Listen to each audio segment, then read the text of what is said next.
Well, we're continuing in our series, the Great Adventure this morning, taking a look at some of the great adventurers in the Scriptures. Last week we looked at Noah, right? And we looked at how he was able to stand against the wickedness, against the corruption of his day. And he did so through his relationship with God. One of the key things we talked about was that he walked with God, and that he listened to and obeyed God's word. He believed it, and he trusted it, and he obeyed. Before that, we looked at Abraham. You remember Abraham? He's 75 years old, and God calls him to a life of great adventure, right? And he tells Abraham, pack up everything you've got and move to a place I will show you. And the writer of Hebrews tells us that Abraham obeyed and went, not knowing where he was going. Abraham went off on quite an adventure. Here's the thing we've been saying all along. If you're bored in your Christian walk, if there doesn't seem to be excitement in your walk with God, it's not God's fault. I very much believe that the Christian life is a life of adventure. And I believe that God still calls us to great adventures if we trust Him and obey. We're called to follow Jesus. And that should be anything but boring. Now, before we get into our text this morning, which will be Exodus chapter 3 and Exodus chapter 4, before we get into that, let's just kind of remind ourselves who was Moses. In Exodus chapter 1 and 2, it tells us Moses' story. He's an Israelite. He had been taken in bondage into captivity. Or not he himself, but his people, the Hebrew people, had been taken into captivity in Egypt, and they've been there for about 400 years, and it's in that setting that Moses is born. And the number of Hebrew people is just growing and growing and growing, so much so that the Pharaoh is just paranoid. He's worried. He's afraid things are getting out of hand. He's worried that they will become so big and so strong in number that they'll just eventually take over. And so, because the number of Hebrew people threaten his power and, quite frankly, threaten his claim to the throne, he makes a decree that all Hebrew baby boys are to be killed.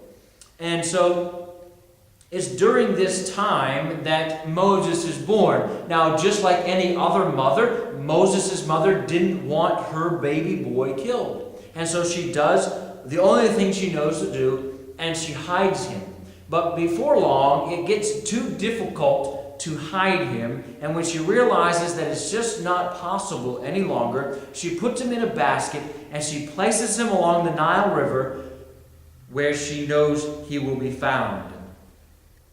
And her only hope is that Moses would be found by someone who would care for him and spare his life. And as the story goes, you know the story, he is found. He's found by the daughter of Pharaoh. And she takes him in and she raises him as her own son. And so this young Hebrew grows up in the household of Pharaoh. And he has all the privileges that go along with that. The best foods, the best clothes, the best education. It really was a life of privilege. He truly was a prince of Egypt. Now, think about all that Moses might have accomplished with what he had been given. I wonder if he might have even been in line for the throne at some point. Maybe he could have wound up ruling Egypt. Who knows? But one thing is for sure, Moses would have grown up with plenty. wanting nothing. Everything he desired would have been his, and with so much potential to do great things. But his life is about to take a dramatic turn. One day he witnesses an Egyptian. This Egyptian slave master is beating one of the Hebrew slaves. And despite Moses' wealth and his privilege and his prestige as part of Pharaoh's family, he realizes that he really isn't one of them. He's not really an Egyptian, and he knows that. There is still a connection with his own people, the Hebrews. I imagine it must have been anger and frustration just building up inside of him that drives Moses to kill this Egyptian slave master. And then he tries to cover it up. He tries to hide the body. But he soon discovers that his crime has been found out. And Pharaoh is coming after him and desires to kill him. And so Moses has to flee. And Moses runs. He runs away from everything he had, his home, his privilege, his family, everything that he knew. He runs away.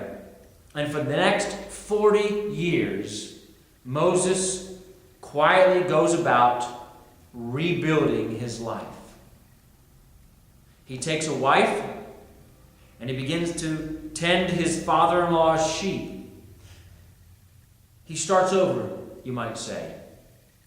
So Moses spends the first 40 years of his life living in Egypt as a prince of Egypt, and then he spends the next 40 years of his life tending sheep with his father-in-law. Quite a dramatic turn of events in Moses' life. Now, at 80 years old, he probably thinks, my life is pretty much done. This is pretty much as good as it's going to get for me from here on out.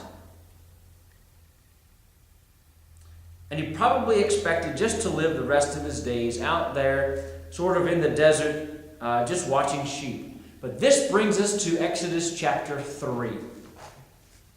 And in Exodus chapter 3, we find that God has something in mind for Moses. Let's follow along there in Exodus chapter 3, beginning there in verse 1. Now keep in mind, Moses is 80 years old, and he's tending sheep for his father-in-law. Now Moses was pasturing the flock of Jethro, his father-in-law, the priest of Midian, and he led the flock to the west side of the wilderness and came to Horeb, the mountain of God. And the angel of the Lord appeared to him in a blazing fire from the midst of a bush. And he looked, and behold, the bush was burning with fire, yet the bush was not consumed. So Moses said, I must turn aside now and see this marvelous sight, why the bush is not burned up. I mean, who wouldn't, right? Moses is out there, he's keeping watch over the sheep there, he's doing his job, and all of a sudden, this bush is on fire. But it's not being burned up. And Moses is like, what's going on here? You know, that's not supposed to happen, right? So he goes over to check it out. In verse 4, when the Lord saw that he turned aside to look, God called to him from the midst of the bush and said, Moses, Moses. And he said, here I am. Then he said, do not come near here. Remove your sandals from your feet, for the place on which you are standing is holy ground. And he said also, I am the God of your father, the God of Abraham, the God of Isaac, the God of Jacob. And Moses hid his face, for he was afraid to look at God. Verse 7, the Lord said, I have surely seen the affliction of my people who are in Egypt, and have given heed to their cry because of their taskmasters, for I am aware of their sufferings. So I have come down to deliver them from to deliver them up from the land to a good and spacious land, to a land flowing with milk and honey, to the place of the Canaanite and the Hittite and the Amorite, and the Perizzite, and the Hivite, and the Jebusite. Now, behold, the cry of the sons of Israel has come to me. Furthermore, I have seen the oppression which the Egyptians are oppressing them. Therefore, come now, and I will send you to Pharaoh, so that you may bring my people, the sons of Israel, out of Egypt. The first thing we see here is that God is sending Moses on an adventure. Life was anything but over for Moses. He's 80 years old, thinking, I'm just going to tend sheep for the rest of my life. And God says, nope, I've got a different plan for you, Moses. I've got a grand adventure to send you on, Moses. I'm sending you back to Egypt, and you're going to be the one that I am going to work through to lead my people out of Egypt. Now, we know the rest of the story. The deliverance of the children of Israel out of Egypt. That would become the pivotal point that would forever change this group as a people, forge them into a nation, define them as God's chosen people. What an adventure God has called Moses to. From all those plagues brought about upon Egypt, right? Because Pharaoh was unwilling, at least at first, to let the people go. To the exciting flight out of Egypt, right? Being chased by Pharaoh's army through the desert, right to the edge of the Red Sea. And then that miraculous escape through the Red Sea as God parts the water and allows this large group of people to pass through. And then as Pharaoh sends his army in after him, God collapses that water back on the Egyptian army. And then to take the 40 years there, kind of camping out in the wilderness, out in the desert, before being allowed to take the land of promise. We'll talk about Joshua next week. That's another story. But what a great adventure God has called Moses to. What an opportunity. But can you believe Moses didn't want to go? Despite all that God had done to prepare Moses, when it came down to it, Moses didn't want to go. Verse 11. But Moses said to God, who am I that I should go to Pharaoh and that I should bring the sons of Israel out of Egypt? Basically, Moses says no. God, who am I? I'm nobody. Find somebody else. See, Moses now begins to make excuses. Who am I, God? I'm not anybody special. I'm not the one that you should be asking. But God responds by saying, it doesn't matter who you are. I'll be with you. Look what he says there in verse 12. He says, certainly I will be with you, and this will be a sign to you that it is I who have sent you. When you have brought the people out of Egypt, you shall worship God at this mountain. So basically God says, look, it doesn't matter who you are, Moses. It's not about you, Moses. I will be with you. In fact, let me just give you one promise here, Moses. When you bring them out, you're going to come right back to this mountain, Moses, and you're going to worship me here. But Moses is not finished making excuses. He says there in verse 13, Then Moses said to God, behold, I am going to the sons of Israel, and I will say to them, the God of your fathers has sent me to you. Now they may say to me, what is his name? What shall I say to them? And God said to Moses, I am who I am. And he said, thus you shall say to the sons of Israel, I am has sent me to you. God furthermore said to Moses, thus you shall say to the sons of Israel, the Lord, the God of your fathers, the God of Abraham, the God of Isaac, and the God of Jacob has sent me to you. This is his name forever, and this is my memorial name to all generations. Moses basically says, okay, but what if I get there and they say that they don't really believe me, right? I get there and I tell them that God has sent me, and they say, yeah, we're not quite sure about that, Moses. What's his name? So, he's not quite sure about what's going on here. What if they don't, what if they don't believe me? And God says, listen, it doesn't matter who you are. I am God. And Moses is done. And here's, you just tell them that I am has sent you, the God of your fathers, Abraham, Isaac, Jacob. But Moses is not done making excuses. I mean, God has an answer for every one of Moses' excuses, but Moses keeps going on. It's as if Moses is just trying to say, here, look, I know there's some way that I'm getting out of this. All right? And I'm just going to keep coming up with excuses until I can get out of this thing. So we go fast forward a little bit to chapter 4. And verse 1 there, Moses says, what if they don't believe me or listen to what I say? For they may say, the Lord has not appeared to you. Okay, hey, listen, what if they say, look, there's no way God appeared to you, Moses. We don't believe you. What do I say then? So chapter 4, verse 2. The Lord said to him, what is that in your hand? And he said, a staff. And then he said, throw it on the ground. So he threw it on the ground. And it became a serpent. And I love this next part. And Moses fled from it. Right? Wouldn't we do the same thing? I mean, you're holding a stick in your hand, and you throw it down, and all of a sudden that stick becomes a snake. I'm headed the other way. Thanks, God. I'm not getting anywhere near a snake.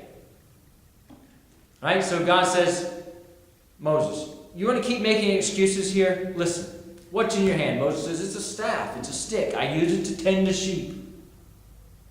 God says, throw it down. He throws it down. Boom. Becomes a snake. Moses says, I'm out of here. He goes the other way. Verse 4. But the Lord said to Moses, stretch out your hand and grasp it by its tail. Boy, put yourself in Moses' shoes for just a second. You've just been holding a stick. You throw it down. It becomes a snake. You turn to run the other way, and God says, whoa, whoa, whoa, wait a minute. Get back here and pick it up by the tail. Wait a minute. Let me make sure I heard you correctly, God. You want me to do what? So it says, pick it up by the tail. The end of verse 4 there. So he stretched out his hand, and he caught it, and it became a staff in his hand. Verse 5. That they may believe that the Lord, the God of their fathers, the God of Abraham, the God of Isaac, the God of Jacob, has appeared to you. Here's God's reply to Moses when Moses says, yeah, what if they say, no, we don't believe you. God didn't really appear to you. What are you doing here, Moses? Who are you to come here and try to do this, Moses? God says, don't worry, I've got this.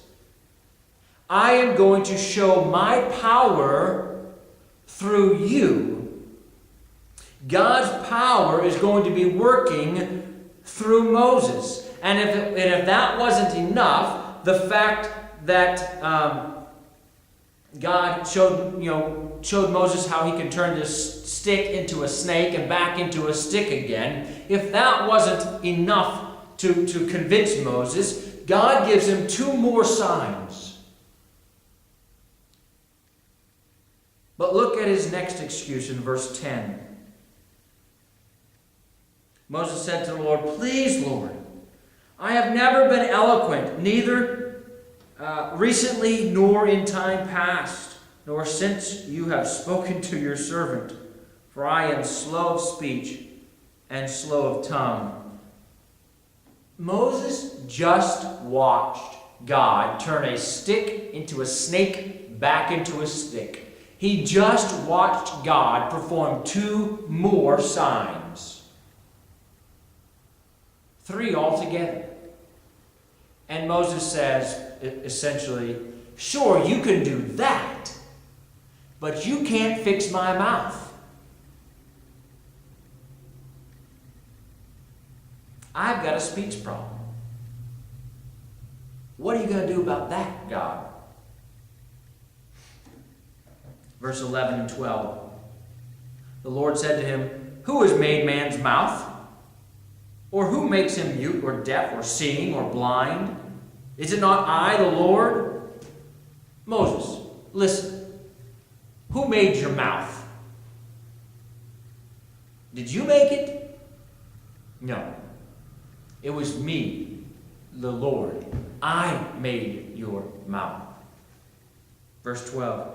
Now then, go, and I, even I, will be with your mouth and teach you what you are to say. Moses, I get it. I know that you're not the best speaker. I made you. I made your mouth. That's not a surprise to me, Moses. But guess what? I'm going to be with you. Even more than that, he says, I will be with your mouth. And I'll tell you what to say.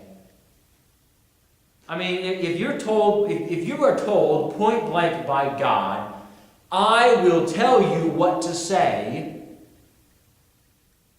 why don't we just say, okay, God, sure, I'll go. I mean, after all, if you're going to tell me what to say and all I really have to do is repeat what you tell me, I'll go. But Moses isn't done. Verse 13. But he said, please, Lord, now send the message by whomever you will. Moses says, look, please send someone else. I know you can turn a stick into a snake. You can do all kinds of things, and I get it. You tell me that you're going to tell me what to say, but God, I'm just not in it right now. This is not for me. Please, send someone else.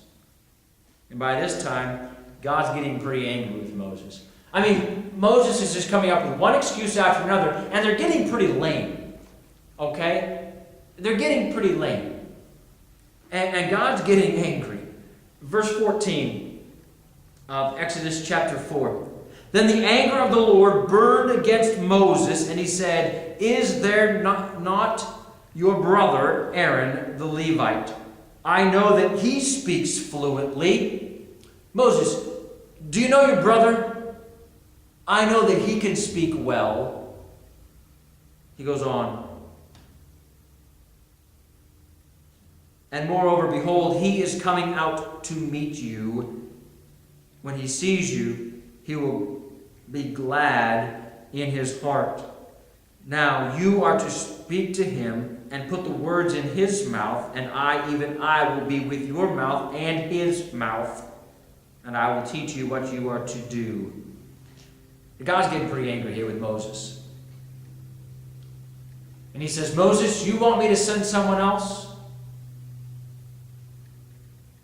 All right. Take your brother with you. He's going to come out to meet you. When you get back, he's going to come out to meet you. He speaks well. I'll tell you what to say. You relay the message to him, and he'll speak. Let me just say at this point here, sending Aaron along with Moses was not God's initial plan. But Moses wouldn't do it any other way. And God finally gives in and says, fine, you go with your brother. What happens is Aaron is now kind of Moses, and almost like Aaron is kind of second in charge, right, as they're coming out of Egypt. Well, what happens as they're out there in the wilderness, when Moses is up on the mountain getting the 10 Commandments from God, what happens? What's Aaron doing? Aaron's leading the charge to build a golden calf and worship a false god. Things never work out when we say no to God's plan and God says, fine, I'll give you what you want. They never work out. Think about the kings in Israel, right? They all wanted a king. God says, I'm your king. You don't need a king. They said, yeah, but we want to be like everyone else. Everyone else gets a king. Where's our king? God says, fine. You want a king? I'm choosing Saul. Saul doesn't work out very well for them, does it? Things don't work out when we say no to God's plan and we beg God to do it a different way and He says, fine, have it your way. I think sometimes He lets us have it our way just to show us that our way is second best. His way is best. But can you believe this here? God has something great in mind for Moses, and Moses doesn't want to do it. You ever done that? God says, I've got a great plan for you. I mean, this is fantastic. You're going to go on the adventure of a lifetime. And we say, I'm not so sure about that. Have you ever not wanted to do something that you knew God wanted you to do? I mean, this isn't something that you're unsure if God's in it. No, you know this is what God is telling me He wants me to do. And we're just like, I'm not sure about that, God. I know I have. I know I've told the story before, so I'm not going to go through the entire story again and all the details. But I basically had this Moses experience with God when He tells me, as I'm in school, in college, when God says, I have prepared you for full-time ministry, and I said, that means I got to get up in front and speak to people, and I'm like Moses, I don't speak very well. And we kind of have a little bit of back and forth here. And then, thankfully I said yes. But we do that all the time, don't we? I think we do it more often than we'd like to admit, where we know God is saying, this is what I want you to do. And we're like, I'm just not sure. Here's something important to keep in mind. The will of God will never lead you where the power of God cannot enable you. Did you get that? The will of God will never lead you where the power of God cannot enable you. I think we should say yes a lot more often and then just trust God. Of course, we know that Moses finally accepts and he finally obeys, and he goes. And that brings us to chapter 4, verse 19. Moses accepted and obeyed. In verse 19, now the Lord said to Moses in Midian, go back to Egypt, for all the men who are seeking your life are dead. Moses, all those people who are out to kill you, they're dead and gone. So go back and get my people. Verse 20, so Moses took his wife and his sons and mounted them on a donkey and returned to the land of Egypt. Moses also took the staff of God in his hand. He finally is willing to accept what God wants to do. What about you? What about this church? Are we finally willing to stop saying no? No, God, we're too small. No, God, we're too old. No, God, we don't have enough money. No, God, we don't have enough education. No, God, we don't have enough experience. No, God, we've never done it that way before. No, no, no, no, no. Are we finally willing to say yes to God? Are we finally willing to realize that God is able to do things in us and through us that we never thought possible if we would just say yes? Do we really think that God is unable to work His power through us just because we're a small group of people? Do we really believe that God is unable to work His power through us just because we're primarily older congregation? Do we really believe that God is unable to work His power through us just because we don't have a big budget?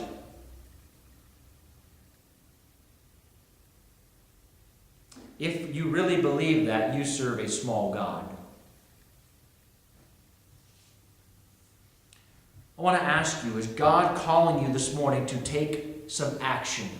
Is there something going on in your life? It may be a big thing, it may be a small thing, but there's something in your life that you know that God is calling you to take action on, to start out on a great adventure. Are you willing to step up to the challenge, even though you may not feel like you're able, even though you don't feel like you're capable? What is God preparing you to do? It doesn't have to be leading a nation out of slavery like Moses. It doesn't have to be building an ark like Noah.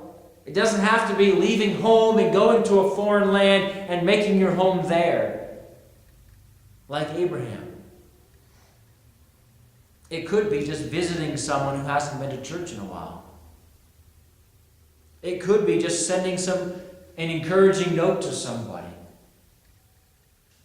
Preparing a meal for somebody. It could be teaching a Bible class or going with the youth group as we take them out on various events and outings. It could be helping out around the church, maybe with some type of a project. Discovering who you are and what God has given you to do in the kingdom ought to be, and I believe really is, when we follow God, exciting. And maybe the most exciting thing about the Christian life, at least on this earth, that God wants me to be a part of building His kingdom, no matter how big or small that part may be. I see too many Christians who just don't look like they're having any fun as Christians. They don't seem to be excited about their Christian walk. And maybe it's because they haven't figured out how to be used by God, or how to use what God has given them in the service of His kingdom. I think too many of us have settled. Too many of us have been content. Too many of us are just satisfied to just be, when God has something great for us to do. Phillips Brooks, the minister who spoke at Abraham Lincoln's funeral, had this to say: "Sad will be the day for every man when he becomes absolutely contented with the life that he is living, with the thoughts that he is thinking, with the deeds that he is doing, when there is not forever beating at the doors of his soul some great desire to do something larger, which he knows that he was meant and made to do because he is a child of God." Do you have the desire to do something great? Or are you content just to fill a spot in a chair each week? Men, do you need to step up and be the spiritual leaders in your home that God has called you to be? I think there are a lot of men who have the idea that if they put food on the table and if they put shelter overhead, they've done their job. But that is wrong. Your wives and your children, your family need more from you. It's interesting that when Paul tells parents not to provoke their children to anger, but bring them up in the discipline and instruction of the Lord, in Ephesians chapter 6 and verse 4, it is fathers who he addresses and not mothers. It is the men who have been called to the leadership, the spiritual leadership of the homes and the spiritual leadership of the church, that has been entrusted to men, and men have been dropping the ball. Ladies, do you need to step up and be the supportive, loving spouse to your husband that you are called to be? I've seen a lot of men who don't take the lead in their home because when they try to take the lead in their home, they're criticized by their wives. Ladies, we're not going to get it right every time. We're going to have a little bit of patience with us. But ladies, if your husband is willing to try, if he's willing to step up and take a leadership role in your home and spiritually lead your family, then you need to pray for him and encourage him rather than criticize. Do we need to step up? Every one of us, do we need to step up and be the child of God that he calls us to be, whatever that may look like, in our homes, at work, in our neighborhoods, in the church? Do we need to step up and be the child of God that he has called us to be? What is holding you back? What is keeping you from taking that next step with the Lord? God is calling you to step up to a great adventure. 1 Corinthians chapter 9 and verse 25 says, "And everyone who competes for the prize is temperate in all things. Now they do it to obtain a perishable crown, but we for an imperishable crown." Are you aiming for that crown this morning? Are you reaching for that goal? Are you striving to push on and be all that God has called you to be? What is it in your life that God is telling you right now this morning? This is the next step for you. This is my plan for you. Are we willing to obey and go? Or are we like Moses, at least the way he started out, making too many excuses? What is it? What's the adventure God is calling you to do?